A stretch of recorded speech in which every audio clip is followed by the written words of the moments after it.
There are so many legendary weapons that you can get in Oblivion, but bows maybe don't get the same love, or is that really true? Some are definitely a bit more of a challenge, and that's one I'm going to show you today. We're trekking deep into the mountains to face a monstrosity to get the Frostwym bow.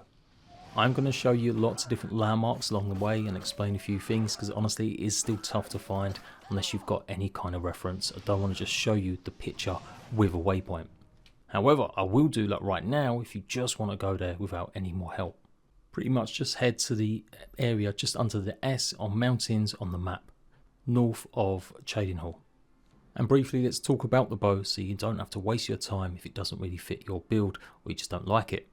It will do a flat damage amount of 15 frost points. When I got the bow, I was relatively low level, so it only gave me also a flat damage of 8 on top, but of course it all depends on your strength and other factors and when you go and pick it up. What won't increase though is the frost damage. That should stay the same at 15 no matter what.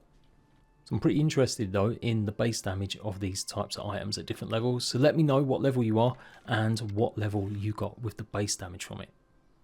But otherwise, I still think it's a relatively great weapon to have as a pretty much early quest, even if it is a bit challenging location to get to, and then obviously take on without maybe some decent fire spells. Because as you'll see, this troll, okay, it's not technically a troll, but I'm going to carry on calling it because I'm an idiot, is pretty weak to fire. And just how good is it? Well, take a look at me firing at night time, because that's the best time to show a brand new weapon. But yeah, of course, frost damage drains the health over an amount of time, so it's definitely worth having and using for multiple targets, getting a few shots on them, and then finish them off as their health continues to drop. But here you go, in daylight, a little bit better at least, taking on this mage. Admittedly, my shooting skills definitely need some work, even with the improvements they've made to actual bows in Oblivion. Yeah, I know, I suck. And I've actually built a class around being an archer stealth class. So yeah, I've got work to do. The last couple tips around frost damage, don't forget it's pretty useless against undead, grummites and gnolls, and obviously much more effective against any kind of flame enemies, dark seducers, as well as spider daedra. If you exit out of the east gate at Chedenhall, and there will be a very light meandering path that will take you up into the mountains. So yeah, I'm going to list off 4, maybe 5 landmarks to let you know you're on the right path. You can go past Fort Farragut and basically just keep making sure you're heading north. Within a few small areas you will find another landmark location, and it's basically a well of Julianus. Here I am exactly on the map outside that well. If you explore the ruins of this place and head down the mountain somewhat, you'll find the entrance to Thanakas. There is a quest associated with this, but you need to find Bacano in the Imperial City Talos Plaza district. This is quite a complex dungeon filled with waterways that you can't really jump out with unless you're good at acrobatics or have got the water walking skill. So I'll probably do this in another guide, but just to let you know it's on the path up there. And the main thing is the quest item, an Aelid statue. Once you get past timber wolves and vampires. From the well there is a small path to the northwest, keep following that and you'll come across a bandit camp, well a walker camp with 2 thugs in it. Pretty sure this is part of a quest line or story, they won't aggro you and it's up to you whether or not you kill them to get any kind of loot, but there really wasn't much to write home about. So make sure you either trigger Thanakas or come up to this camp so you've got a fast travel point just in case the worst happens. So when you're ready, keep heading in a westerly direction and you'll come across another little holding. This is Lord Rugdump's house and it's basically a quest that you find from another orc in Chedenhall asking to go and find his missing daughter. Until you have that quest, it's not really worth going in there as it will be considered trespassing.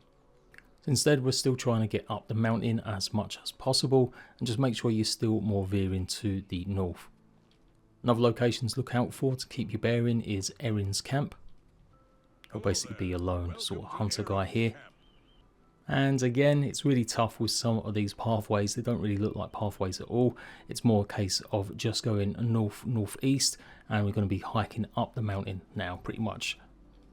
But you might notice a small tiny little crevice in between the mountains here, and that's where you want to head up.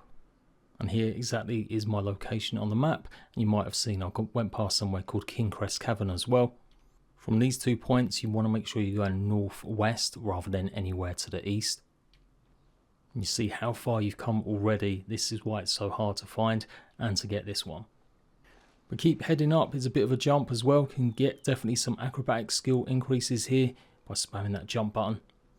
Keep making your way up and you'll eventually hit a small plateau. And more than likely run into this frost troll. Udafricht Matron, I guess, is like Mama Troll, maybe?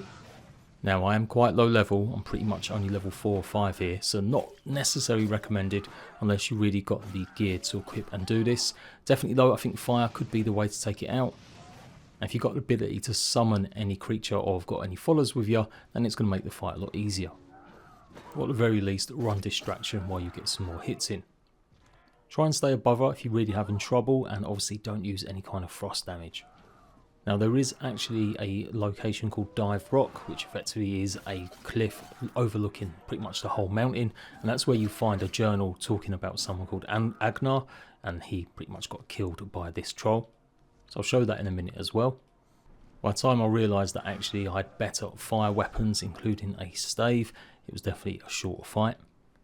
And inside her body you'll find the Frostwym bow and of course a few body parts including armour from some of the poor sods that have been eaten by her.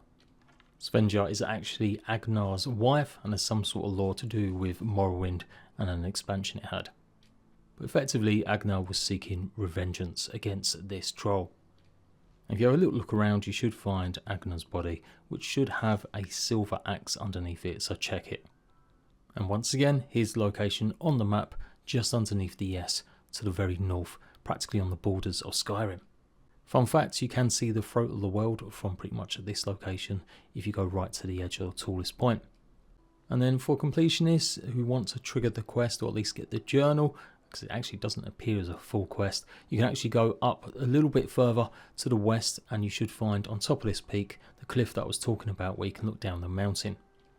It's kind of a shame, it's called Dive Rock, so I was hoping that I might be able to jump and land in a pool of water, but no such luck. But yeah, you should find a small encampment as well as a fire and the journal itself. If you need to rest, then obviously you can sleep here for the night too. And if you did clamber up here without going past any of the landmarks that I mentioned, well don't worry, if you want to find them easy, a couple of them are shown as you take a look over the edge. A message should pop up saying that it's revealed some dungeon locations or places to explore. Thanakas, King's Crest Cavern, and the one I didn't show, Quickwater Cave. Cavern and the cave both have a lot of plants in them, so you might want to check them out for sure. And one of them might be a location where you need to find the Orc's daughter. And there we go, good luck getting it. Hopefully it will be there and a good weapon for you.